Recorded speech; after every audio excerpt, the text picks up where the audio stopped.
हीरा और महाराज की रहस्यमयी कहानी। बहुत समय पहले की बात है। राजा विक्रमादित्य अपने राज्य के लिए न्यायप्रिय और बुद्धिमान शासक माने जाते थे। उनकी प्रजा उन्हें दिल से चाहती थी। लेकिन उनके दरबार में एक बात अक्सर चर्चा में रहती थी। उनके मुकुट में जड़ा एक अद्वितीय हीरा, जिसे कालचक्र कहा जाता था। इस हीरे के बारे में कहा जाता था कि वह भविष्य में होने वाली घटनाओं को दिखाने की शक्ति रखता है। इस अद्भुत हीरे की चमक इतनी तेज थी कि लोग उसे देखते ही सम्मोहित हो जाते थे। लेकिन इसके साथ एक रहस्य भी जुड़ा था। हीरे की यह शक्ति केवल महाराज को ही दिखती थी।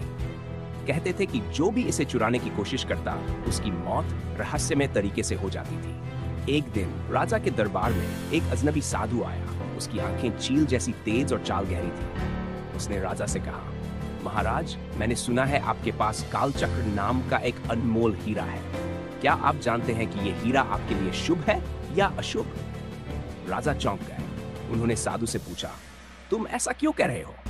साधु ने गंभीर स्वर में कहा, इस हीरे का इतिहास राक्षसी शक्तियों से जुड़ा है। यदि ये आपके पास अधिक समय तक रहा तो आपके राज्य का विनाश हो सकता है।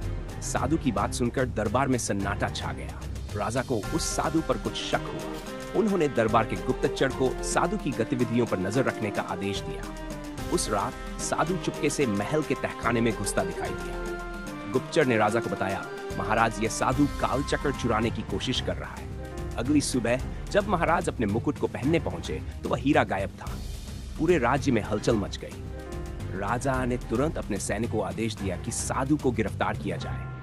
लेकिन साधु मानो हवा में गायब हो गया था। कुछ दिनों बाद राजा को एक पुराना गुप्त पत्र मिला। उसमें लिखा था, महाराज, कालचक्र एक अभिशप्त हीरा है। यह अब मेरे पास है और इसे नष्ट कर दिया गया है। आप इसे भूल जाएं, क्योंकि इसका रहस्य आपके जीवन के लिए खतरा था। पत्र के नीचे साधु का नाम था, लेकिन उसके हस्ताक्षर गहरे खून से किए गए थे। राजा ने महसूस किया कि साधु का उद्देश्य शायद उन्हें हीरे के अभिशाप से बचाना था।